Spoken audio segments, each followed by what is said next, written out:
So for the 101st and 102nd days of class, I'm going to ask you to do something creative. I'm going to ask you to create your own country. And the reason why, I want you to go a little deeper into the first of the four big sections of our unit right here, the Age of Global Revolutions, from 1750 to the start of World War I in 1914. And the first of the four is nationalism, the process of creating a nation.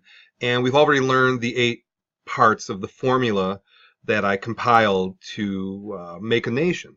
But I want you to make your own nation. So how you're going to go about doing it, you're going to click on the link here, days 101 and 102, make your own nation drill. And I've taken the steps to have it ready so you're not watching, Word documents load. And again, 8 parts to create a country, and I want you to be creative. It's cool to be creative. I love to see what people do when they have free reign with their creativity. And I'm going to give you a big piece of paper, and you are the HMIC, the HWIC, head man in charge, head woman in charge. You have autonomy to create your nation, but I want you to create your nation using these 8 criterion here. Now, number 1, physical geographic location. So I want you to choose a part of the world to position your country in the pre-existing world. Now, are you going to base it based on climate, people, access to water, economics? But again, a country needs to have borders, or as Reagan put it, a nation that cannot control its borders is not a nation. And I think President Reagan was onto something.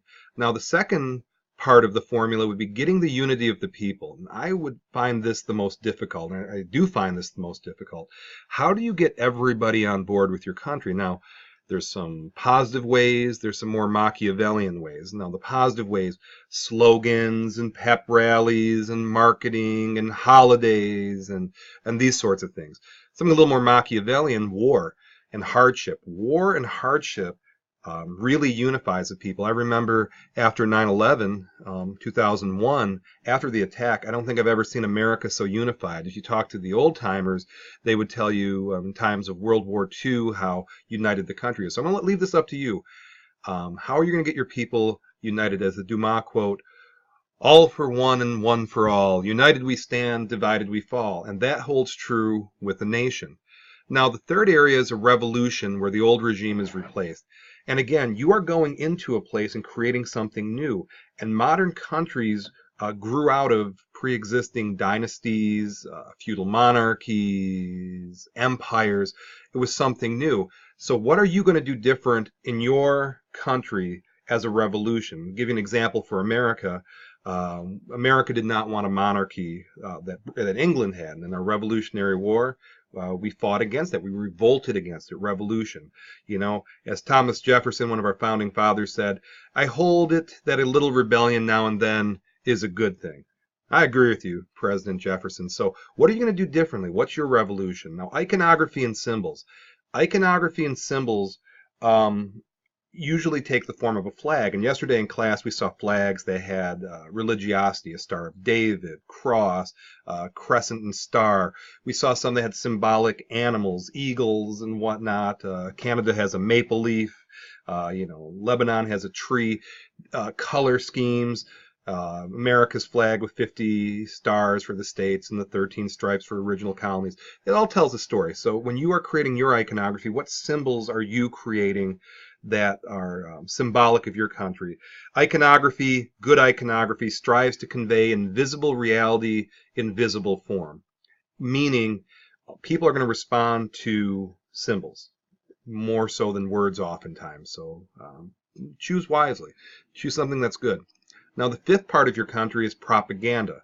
Now, propaganda gets people on a very visceral, emotional level. It gets a rise out of you, human emotions, whether that be fear or this desire to, be a man or, pride, or whatever the case may be. I want you to get a rise out of me looking at this, okay, one way or the other. And here's the quote, propaganda is democracy what a bludgeon is to a totalitarian state, meaning be careful of propaganda because propaganda is grounded in emotion, not reason oftentimes, okay? But what propaganda are you going to create? Is it going to be poster? Is it going to be a slogan? Is it going to, I'll leave that up to you.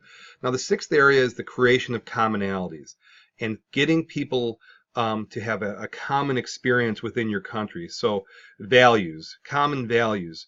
Your beliefs become your thoughts become your words become your actions become your habits become your values become your destiny. And Gandhi said that. So we taught you at a very young age core democratic values in the hope that they become part of you. So what values are you going to value as your nation? Patriotism. What acts of patriotism are you going to have in your country? But you know as well as I, patriotism is a word, and one that generally comes to mean either my country, right or wrong, which is infamous, or my country is always right, which is imbecile. Okay? So in a sense, acts of patriotism, are you going to mandate them? What are they going to be? Are they important to you? Are they not important to you? National self-identity, getting people to see themselves as bigger, part of a bigger picture. I'm an American. I'm not just part of my family. I'm not part of my city, my village, my state. I'm part of this huge country. And the quote I chose was from Schopenhauer, the philosopher. Every miserable fool who has nothing at all of which he can be proud adopts as a last resource pride in the nation to which he belongs. He is ready and happy to defend all of its faults and follies tooth and nail, thus reimbursing himself for his own inferiority, being part of this bigger picture. Now, language. I'll give you another philosopher here, Wittgenstein. The limits of my language mean the limits of my world. Are you going to mandate one language in your country, or are people allowed to speak different languages? Some nations, take Canada, just north of here, they have two official national languages, French and English. In America, we take students from other nations, we teach them English first day. So I don't know how you're going to look at language. And then the other. Only by creating social distance from the other can we cause harm. Only when the one being punished is socially distant, the other can we punish so severely. Only by othering the enemy can we make war. Meaning, who's the opposite of you? What type of country is the opposite of the vision you have? And by saying, you are not me, you are different than me, you're solidifying who you are. Then I'm going to ask you to write a song. You know, write lyrics to a song. Hey, if you're a musician, put some music to it. The traditions of a nation are very important. The anthem written by Francis Scott Key in the early days of our nation should always be revered, Lee Greenwood. And every nation has a song because, again, like iconography, like propaganda, music hits you on a level that's not up here, it's here. Then an educational system. Education is the most powerful weapon which you can use to change the world, Nelson Mandela. So how are you going to use the schools to promote your nation? So you have this worksheet. So how do you express it? Now, some people are very artistic and they're creating countries and all sorts of things. Very few people are writing an essay. The majority of people took a great big piece of white paper. They either drew lines or they folded it into these 8 areas. So be creative, and let me try to summarize this as you go forward. Geographic borders. Where in the world are you going to put your country? And choose wisely. Think in terms of climate, economy, that kind of thing. Unity of the people. How are you going to bring the people together? That's a tough question. Revolution. What are you going to bring that's new and different to your nation? Something revolutionary, game-changing. Think about that. Iconography. What symbols will you utilize to reinforce your nation? Propaganda. How will you elicit an emotional response from your people? How are you going to get people feeling? Not thinking, feeling. 6, commonalities. What values are your nations going to promote? What acts of patriotism are you going to encourage? How are you going to get people to identify as part of your country? How are you going to handle language? One language, multiple languages? Who's the other? Who's the opposite of you? Related to propaganda very much, that we are not these people. And then music. Write some lyrics. I'm curious what you write. What words symbolize your country, and how are you going to use the educational system to promote your country? You put these 8 things together, you have nationalism. So good luck. I'm looking forward to see what you create, and thank you for watching.